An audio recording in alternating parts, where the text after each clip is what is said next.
Minha trajetória, o que mais se destaca eu lembro quando ainda menina, entre 7 e 8 anos, eu pegava carvão para escrever no chão, na calçada, porque sempre eu gostei muito de estudar.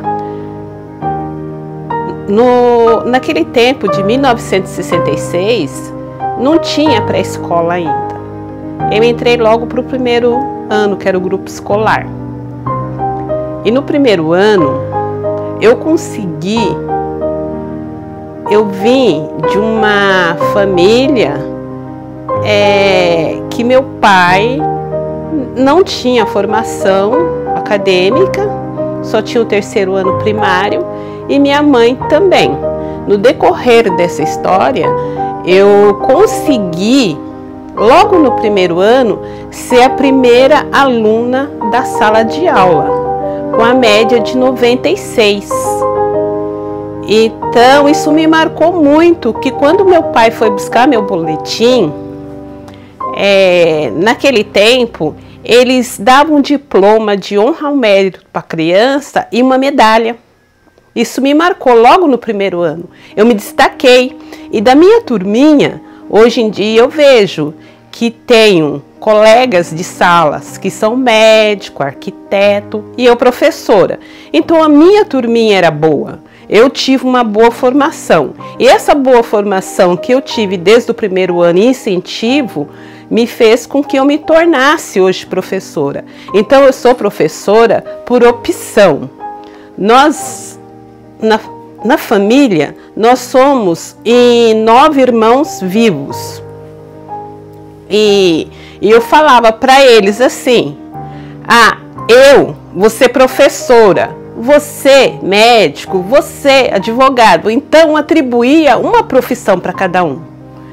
Então eu sempre pensei que estudar a educação é a única forma de fazer com que o cidadão se torne mais valorizado, ter um conhecimento de mundo. E estudar devia ser um direito de todos. A educação é um direito de todos. A minha formação primeira foi o magistério. E do magistério eu comecei a me interessar um pouco mais pela educação especial. Por quê? Na escola que eu estudei, tinha uma sala que trabalhava com deficiente visual.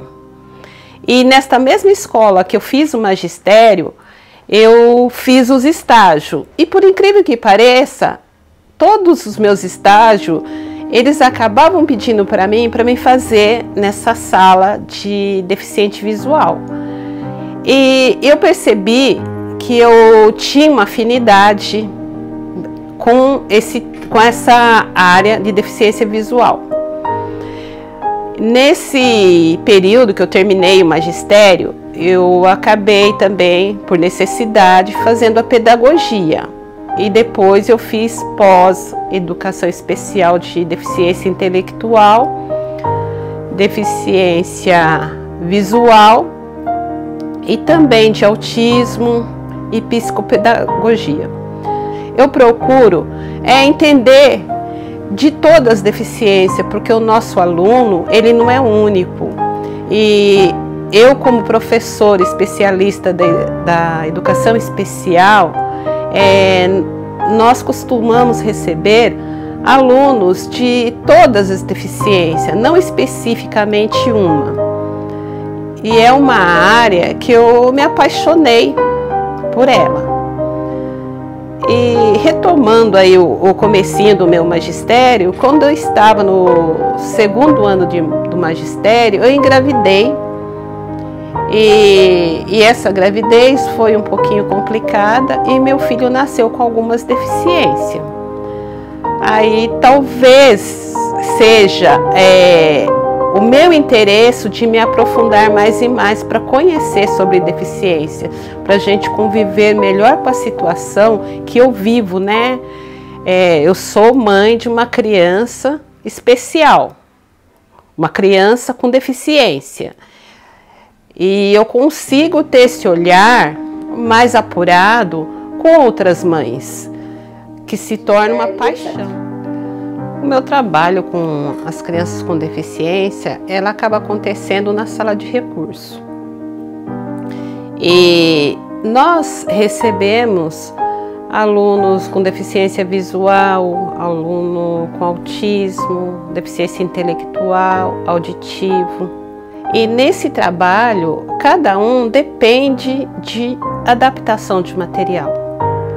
O que eu costumo fazer para cada aluno é o PDI, é um plano de desenvolvimento individual. Cada criança, ele tem um plano, e naquele plano ele contempla comunicação, raciocínio lógico, sensório motor, autonomia, independência e autonomia, a inclusão digital, porque nós costumamos trabalhar também com eles com computador, com tablet, e principalmente os autistas, eles gostam muito de interagir com a internet. Então, cada aluno que entra no seu horário é um material, é um plano de aula que foi elaborado com muito afinco, com muito amor ali, para trabalhar com aquele aluno, que ele tem que ter um atendimento preferencial, um atendimento individualizado, cada criança, porque cada criança tem uma especificidade, cada um aprende de uma maneira. Pode-se falar, a deficiência dele é intelectual, isso aqui serve para ele. Não, o que serve para um não serve para outro. Assim é com o autista, assim é com o deficiente visual, assim é como o DA, que é auditivo. Então, o trabalho do educacional, ele é diferenciado de todos os outros. E quando esse aluno está na sala regular, ele necessita, sim, de um material adaptado para o conteúdo que a professora da sala regular vai trabalhar.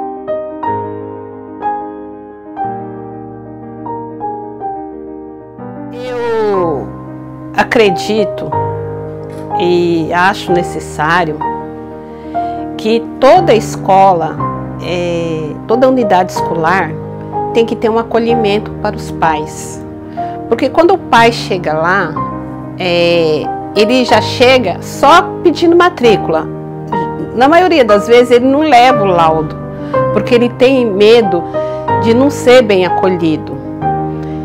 Então, eu como professora da área, eu costumo orientar a gestão que receba bem esse pai, que o pai seja acolhido, que o laudo é a última coisa que interessa.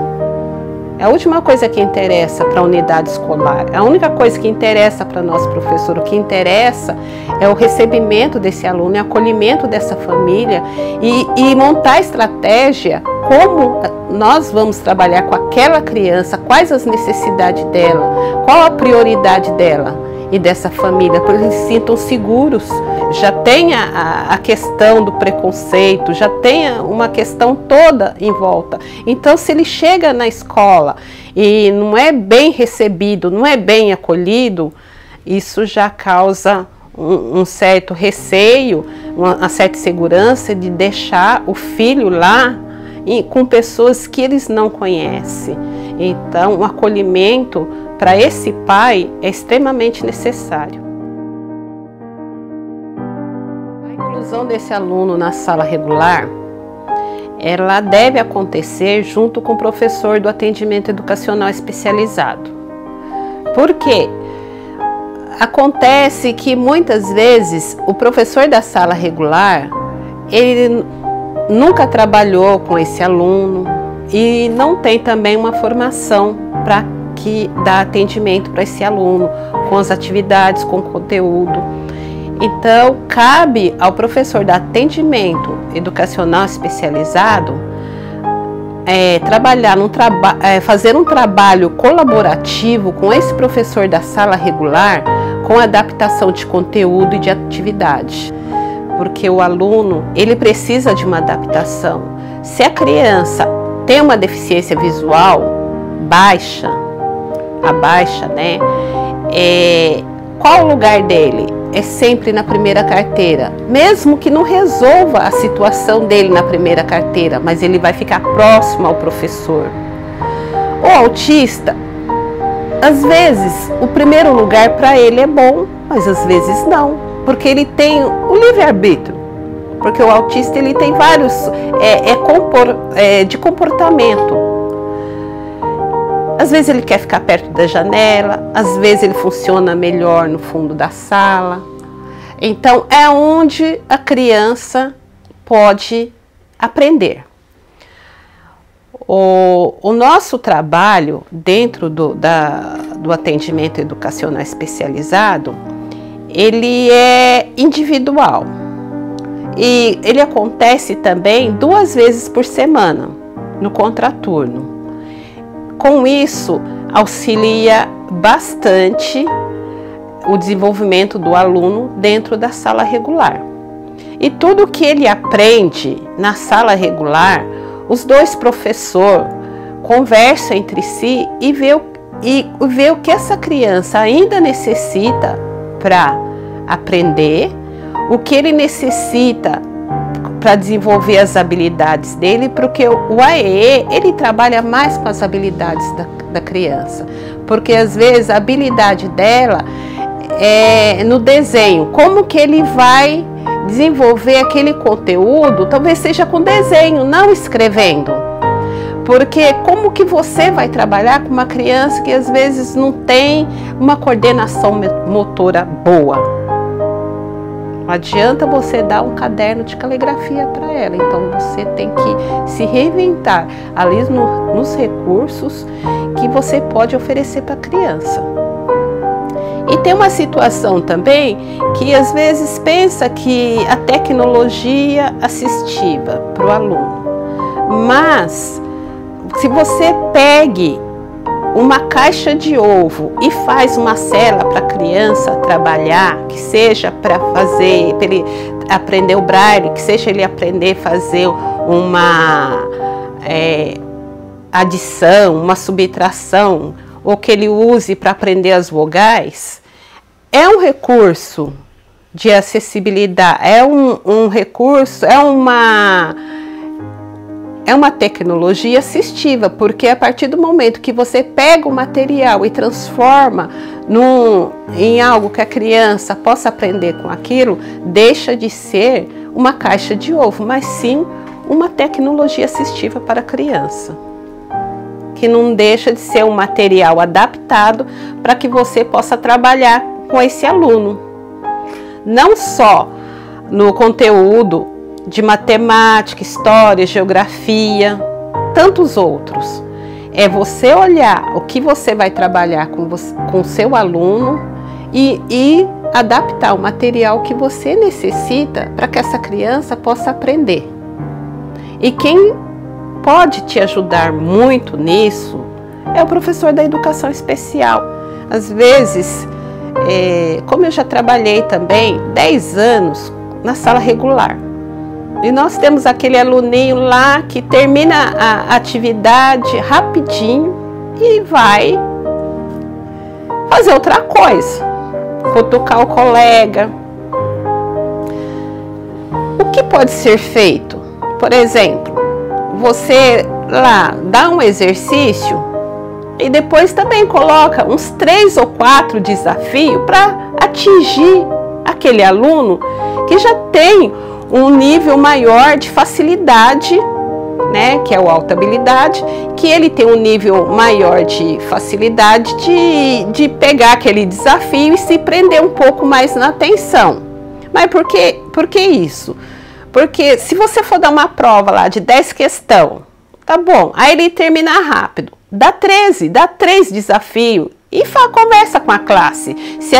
Se conseguirem fazer mais aqueles 3, vai ter um ponto positivo, vai anular alguma para ganhar um ponto positivo, aumentar a nota. Essa é uma forma de incluir todos no mesmo contexto da sala.